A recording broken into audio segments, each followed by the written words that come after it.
Are you ready to unlock the secrets of brand innovation? Here you'll discover unexpected ways to make your brand soar in value. Get ready for inspiring stories, actionable tips, and insights you'll need to build your brand and learn an entirely new way to fly.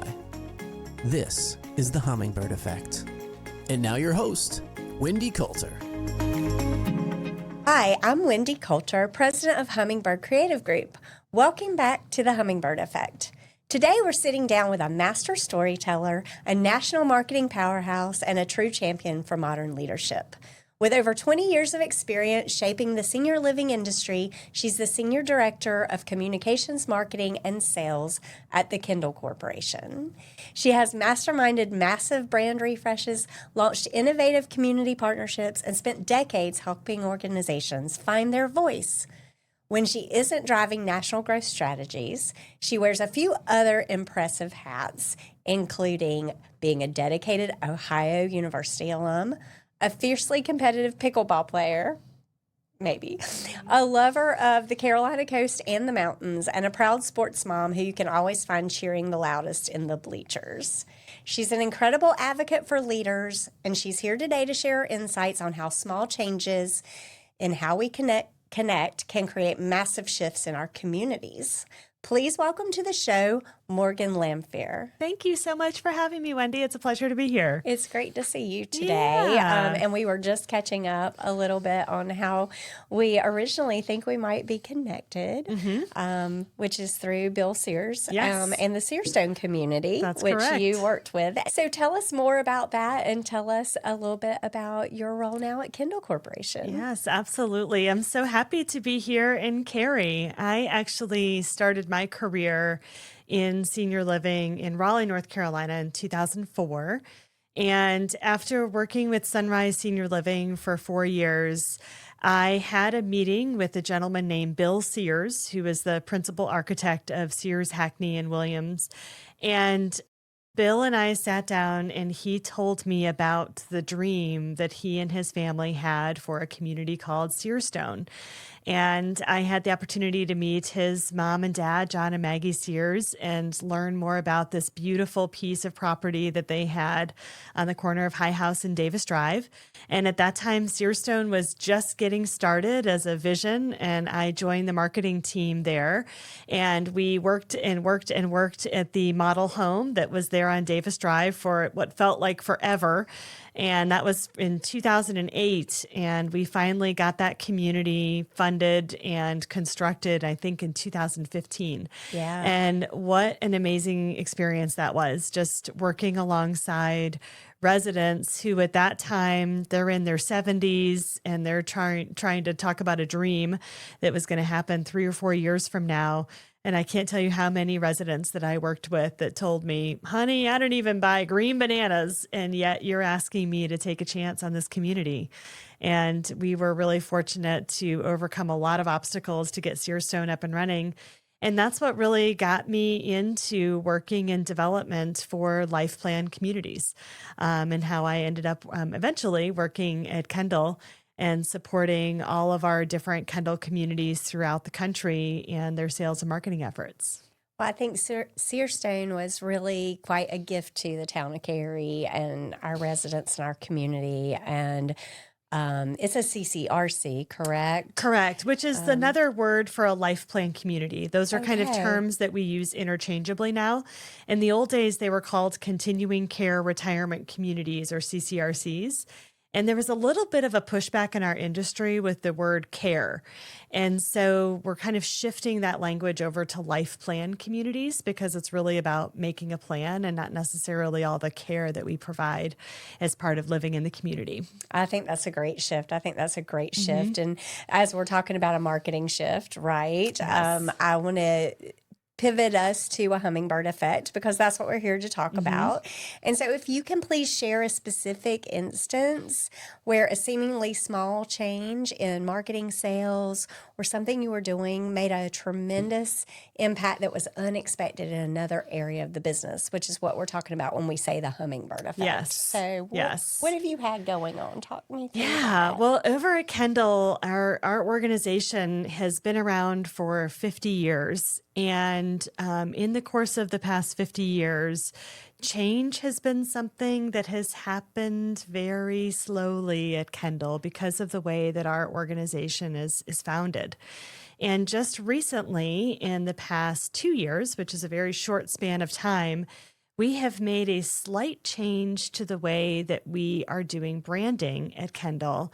And I would say that that's really a small change that's ended up having a huge impact on our residents, our team members, and all of the different audiences that we serve. I love this. So, if you've done any research on me, that branding is my number one word in the world. I love to hear that. I think this might be the first guest I've had on that has said that there is a branding component as part of their Hummingbird Effect. So you've got me wrapped in now, and I want to hear more. So tell me more about that. Like, tell me about the initial situation, and what kind of things are you implementing around the branding that's a little bit different? Yeah. So about this process started about 2 years ago. So before I started with Kendal, but it was one of those processes where somebody on the leadership team says, you know what, our logo needs a little bit of touching up. It just needs a little refresh. And of course, that little refresh of, maybe what does that mean? Does it mean we need new colors? Do we need a new graphic? What does that really mean? And in that process, we discovered that it's not really the logo that's the most important aspect of this refresh. It's really more about how do our audiences perceive our brand. And at that time, it was discovered that while residents who live in Kendal communities across the country have an extremely strong affinity to the brand, not all of the audiences felt the same way. So when we think about prospective team members, which are really a very important component of our audience, and prospective board members, volunteers, our governance that we have within the organization, when we think about those three entities working together, one entity felt very strongly, the residents, but team members and potential volunteers and leaders didn't feel that same resonance. And so that's really a small realization that helped embark upon a huge change that the organization has gone through over the past 2 years and has now culminated in this launch that's now just happening this month.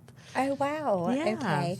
And tell me more about the implementation of that. And, everyone wants to know how do we measure these things, Yes. right? So how are you measuring and knowing that things are leading in the right direction towards success? Mm-hmm. Well, at first, to me, the way we know we're being successful as an organization is, are we building consensus and practicing collaboration through the process? That's our first measure of success with any decision that we make at Kendal.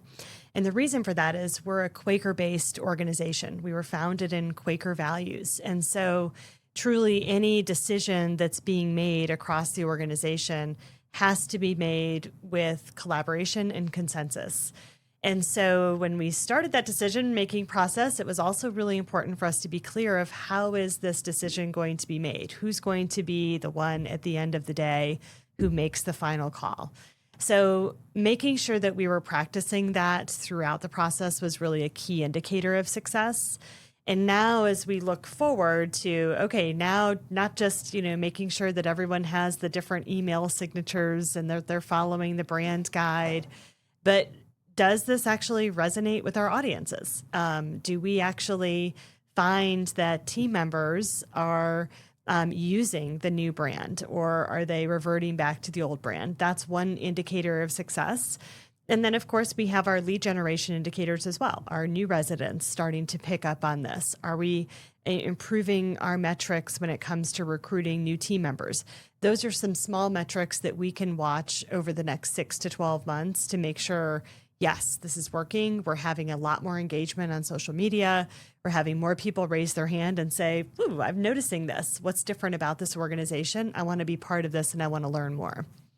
So I love it that the conversation started out with a logo. That happens so often, right? And people want to tweak that thing, right? Mm-hmm. Because it's not quite right, or they just want it to be freshened up, or whatever the reason is, right? But what's neat about that is that led you into a conversation, a bigger conversation around the brand. Talk to me about what a rebrand, if it's not a logo change and it is all about this, I think you're kind of pointing towards culture and new team members and that sort of thing, then what does the rebrand mean? Explain all the different things that little small conversation about a logo tweak has led to at this point. For us, it really helped us discern what are the 5 elements that really make up the brand promise. And then from those 5 elements, could we put that together in one cohesive brand promise that can serve as our North Star as we start to actually put some graphic elements up against that brand promise? So we started with those 5 elements, and I know that some of those included magnetism and this magnetic appeal. And the agency that we worked with, which was Metal 5 out of Nashville, Tennessee, they supported us with all of our different creative workshops and our meetings and our listening tours that we had with residents and team members in these different audiences. And they came back to us and said that, well, 2 things. One, we've never seen a brand that has such strong magnetic appeal. And so that led us to a brand promise where people are drawn to Kendal. And then we use that brand promise of people being drawn to Kendal. And the other element of the brand promise is that people can write their own stories. And of course, as you can imagine, as a resident living in a senior living community or someone at an at-home program who's over the age of 62, autonomy and agency is paramount. There's nothing more important than, okay, I'm going to let you take care of me, but I want to make my own decisions. I want to be in control. I want to make sure if any point I'm not happy with something, I can leave. That autonomy and that just being able to control one's own situation is so important. So we wanted to actually incorporate that into the brand promise. And so that's why we have people are drawn to Kendal, but they're also able to write their own story. And so those kind of words within the brand promise helped lead us into this North Star that now we can actually use some of those elements in our graphics and in our creative design. So we have a lot of hand-drawn images that are part of the creative design in the brand. And so that's all incorporated in some of the new materials that we're sharing. And that's really telling a new story about our organization. And hopefully it's capturing the attention of some new people that maybe didn't notice us before, because maybe the logo did need a little refresh. Well, I love the idea of write your own story. It's such a legacy type of feel. And so appealing to the age of your target market. I think that they want to leave that behind and they want to have that impact. Yes. And so are you doing fun things at events with like letting them write little stories and leave them behind and making them a part of the brand? Talk a little bit about that. Yeah, That's fun. so 2 fun sort of, we're calling it our Spirit Week that's coming up in the next few weeks here. So one element of Spirit Week is we're inviting residents to participate in a single hand-drawn line drawing competition. And so just like Picasso, we have this element of our brand that is more of a hand-drawn single line drawing. And we particularly wanted these single line drawings because it does harken back to our Quaker roots.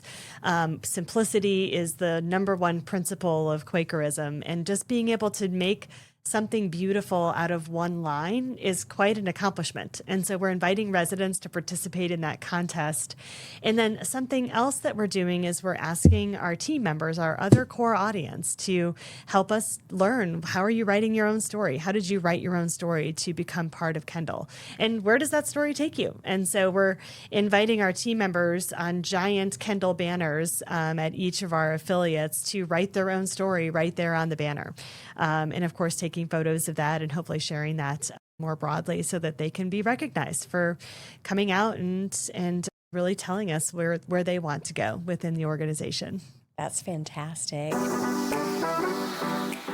Hey listeners, if you're enjoying the Hummingbird Effect, there's a special treat just for you.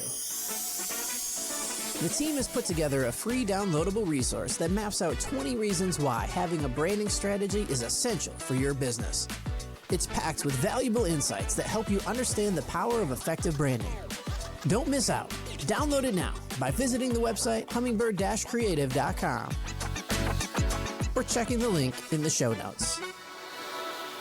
Yeah. Talk to me about like your favorite part of the process so far, because this is just so much fun, right? And I don't think people always realize that really delving deep into the brand in a strategic way, which is what your agency helped you do, and really listening, what doors that can open for creativity beyond the logo.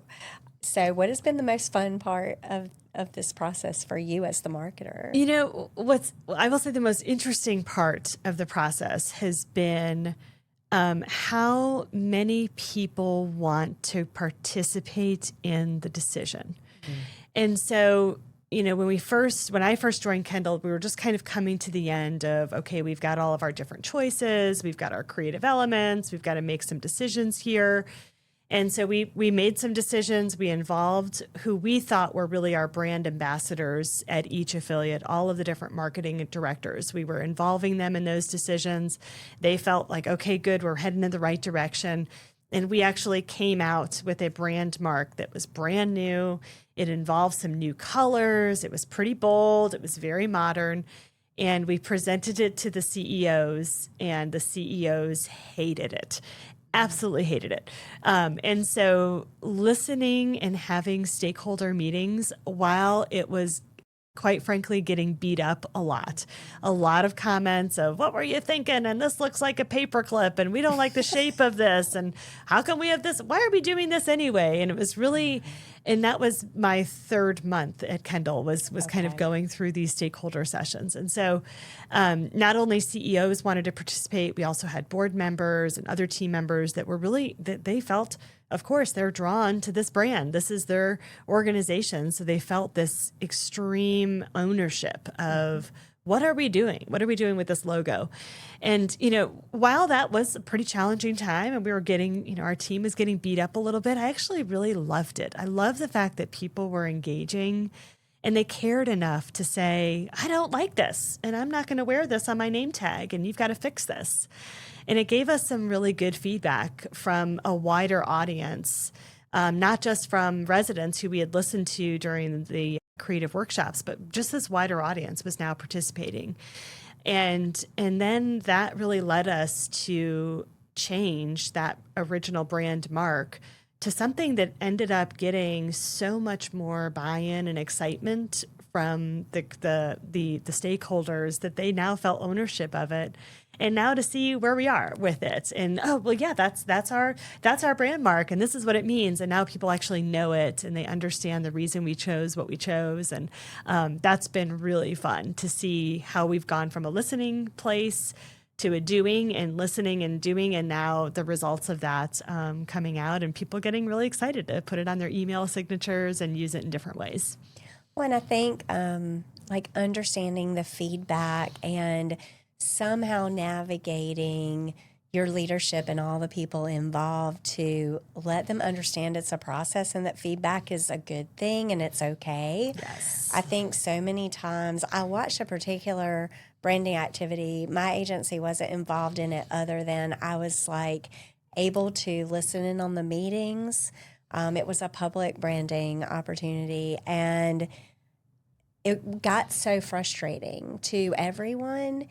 And no one guided the conversation around this is a process, and your feedback is going to be listened to and put to work, and you're going to be so much more excited about this at the end of the day. And I think people don't necessarily understand that that can happen, and that really is kind of a natural piece of having many stakeholders and getting all of their feedback as part of a branding process. I think that's actually a really neat piece of what we do. And I think some people are just like, you know, oh, I hated it, and they're not going to do anything about it. And, you know, I think it's really cool that it actually helped people engage even more in the process with you as they saw that you were taking their input and putting it to work. So talk about Unexpected positive consequences. I mean, obviously, we just talked about one of those, but other unexpected positive consequences that you've seen happen as the result of this process. I would say something that's definitely was more unexpected for me was this opportunity to use the brand in recruitment. When we first started this process, of course, we were listening to all of the different audiences, and something that was a little concerning, quite frankly, where there were team members who were not feeling connected to the brand, which is also kind of an indicator of, does this mean we've got maybe some unsatisfied team members, that it's not that they don't love our logo, it's that they don't love the organization. And so how do we help them fall back in love and remember why we're here and the purpose that we have? And so just going through that experience with team members and reminding them of what this brand means, that it's not the color raspberry and our heritage green, and it's not the 3-leaved brand mark. It's really about this promise that we make to the people that we serve and how privileged we all are to be part of that. But then also the opportunity for us to write our stories, and just seeing those team members kind of come out and step out and say, this is really interesting to me, and I'm really glad I got to be part of it. And that's been a huge unexpected consequence that I feel like has that effect, and that hummingbird effect, if you will, on recruitment, because they're now telling their friends about, they're doing some changes over here. That these little, even though it's a logo change, it's also an indicator of some leadership changes, and it helps people tell that story in a clearer way.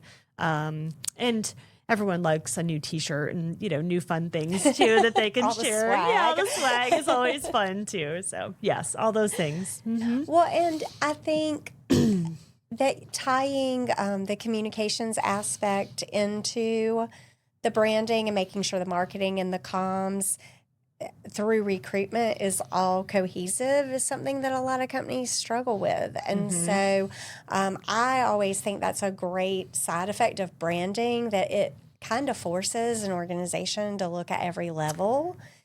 As opposed to when you're looking at tactic after tactic and you're just looking at the marketing space. And so that's great. So as someone, I mean, you've been in marketing for how many years? Really, since I left college in 2001. Yeah. So a few years. So 25 plus years. And if you're like me, every single project, you learn something from it, right? So what have you learned from this project that you're going to take forth to the next thing that you need to do, or your next experience? What has been the learning moment for you? For me, the learning moment is absolutely around clarity for how the decisions are going to be made. And that's an interesting challenge within our organization, because it does have a different hierarchy than other typical senior living management organizations. This is an organization where collaboration and consensus is how decisions are being made. But of course, if we have 3,000 plus people that are part of this decision, meaning residents and all of these different potential audiences, there's no way we're going to get total consensus among that group. So just providing clarity from the get-go of, this is how we're going to make this decision. I would do this. That's how I would do it differently, for sure. Because when I first started, I wasn't quite sure, do we have to get consensus from all of these different people? And what if somebody says, no, we're not using this? And how do we enforce that as the brand ambassadors for the organization?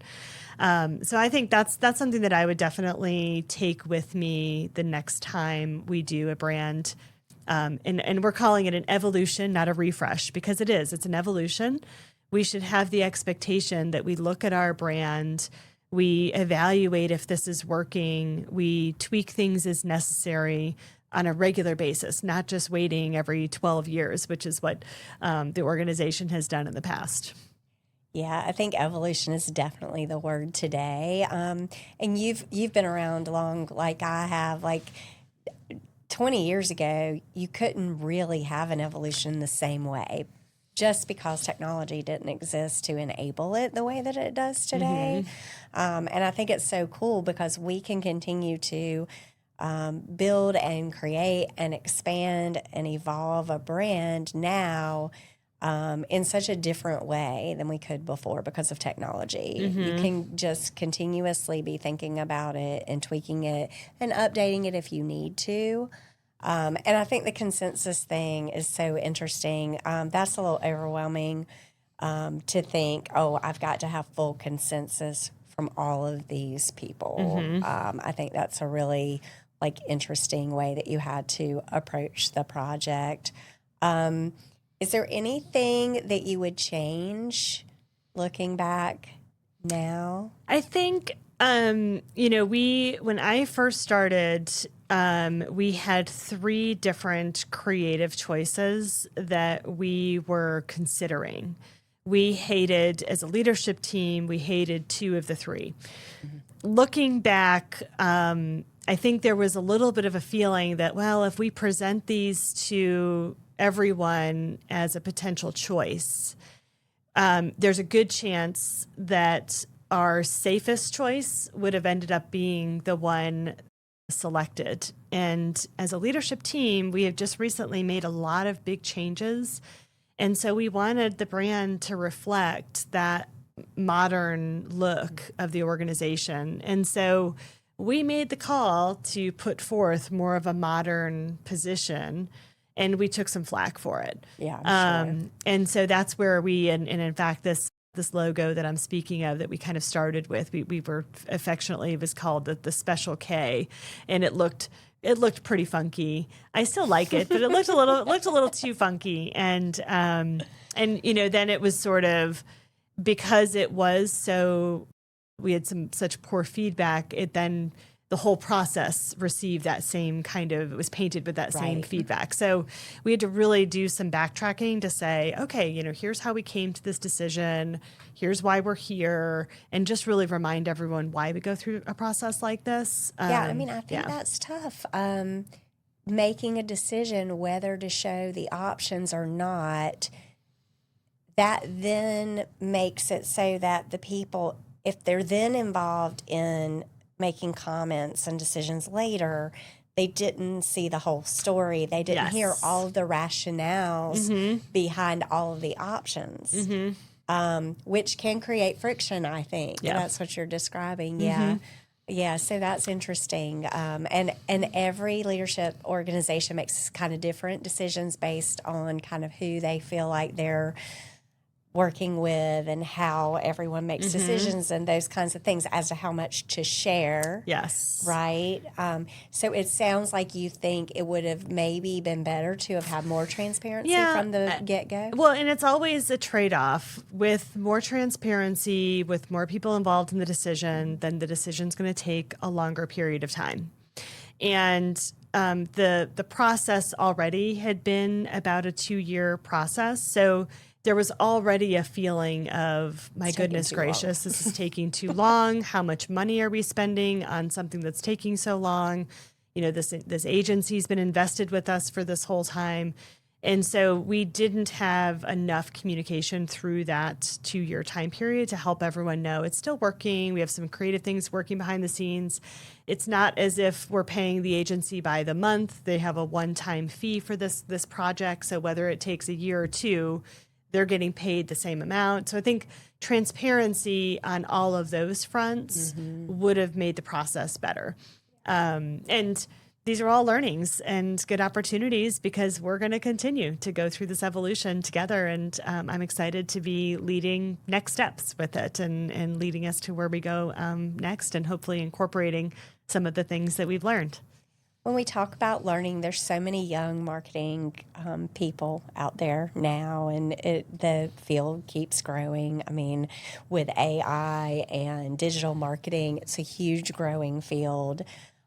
What piece of advice would you give to a young marketer who needs to leverage similar opportunities?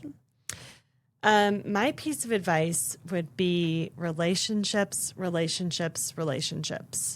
You should have the strongest possible relationship that you can to your team around you, to people who have done this work for a few years, and really just take time to get to know them, ask them hard questions, and really build that long-term relationship.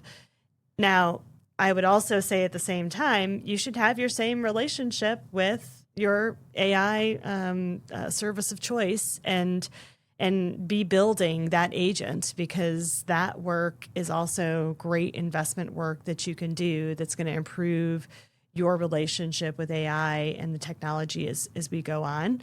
But the real human relationships are what actually get you hired and what actually gets you to be able to stay within an organization for many years to come. Right. Absolutely. Okay, so we've got to go there because we're talking about AI, but I don't want to get stuck on AI, but I do want to talk about innovation and marketing. Yeah.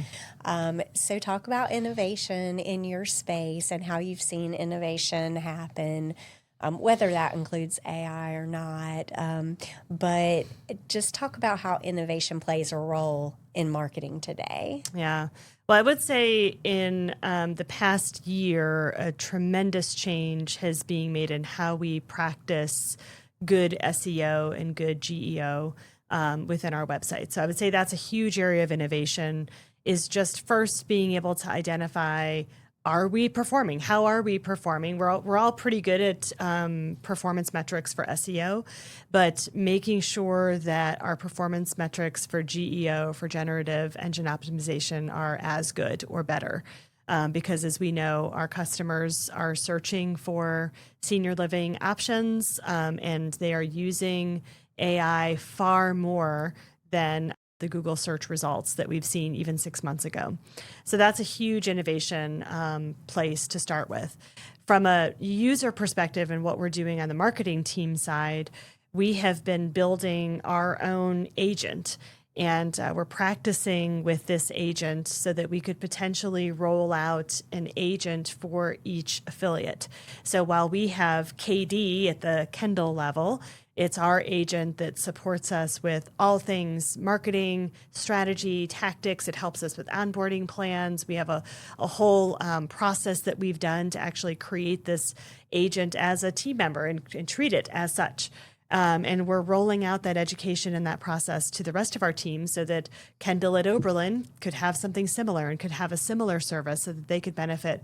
But it's going to be different in every place. And so we're learning as we go to see what are the best use cases, how do we train people to use prompts, and most importantly, especially with our organization, how do we do this in a sustainable way, and how do we be mindful of the energy consumption and the ethics around using Claude or using some of these different services. I was going to ask you which platforms you're using for. So we've tested a bunch, and right now we are using Anthropic for some of these services, and then we also use some different AI platforms for presentations. We've used some different ones for writing, and so we are in test mode. But when it comes to really truly creating a marketing assistant, we found that Anthropic has been the best fit for us so far. Awesome. Yeah. Fantastic. Do you have anything else that I haven't asked that you want to share? I mean, it sounds like such an exciting project, and congrats for getting through it here. And I hope the launch events go really well. Thank sounds like even like the communities are going to have a great time with it. Yeah, definitely. Yeah, we're really excited about that. And, excited to see just really what's fun for me is to kind of see how people start putting their own creative spin. The mix between, okay, we do have a brand and communications guide and we want everyone to adhere to it, but then seeing how people take that and find their own creative use case has been fascinating. I think that's so much fun too. And another difference in our world from the day of the brand police. Like, do you remember, right, where like it has to be this exact way? I got my measurement stick out and it's not the same. Yep. I feel like a part of the measurement about whether a brand is going to work well is, can it have legs? Yes. And can it grow on its own and still maintain the essence of the brand, but become like customized and interesting for different people in different pieces of the brand. So kudos to you for doing that. Yeah. Thank you. That's awesome. Thank you. We're very excited. Well, thank you so much for coming on the show today. Thank you. It's so great to see you again and be back here in Cary. Yeah, I'm so excited you came back over. And so share all of your contact information. Where can people find more about Kendal Corporation and you online? Yeah, so Kendal is a not-for-profit organization. Our website is www.kendal.org. And people can find me on LinkedIn. My name is Morgan Lamphere, and I'm very happy to continue the conversation. Awesome. Well, thank you so much for giving us your time today. And to our listeners, thank you so much for your time today. And go out there now that you've learned everything Morgan's had to share today and find your hummingbird effect. Thanks for listening to the Hummingbird Effect with Wendy Coulter. We hope you found this episode valuable. Please be sure to rate and subscribe wherever you get your podcasts. To learn more or to work with Wendy and her team, go to hummingbird-creative.com.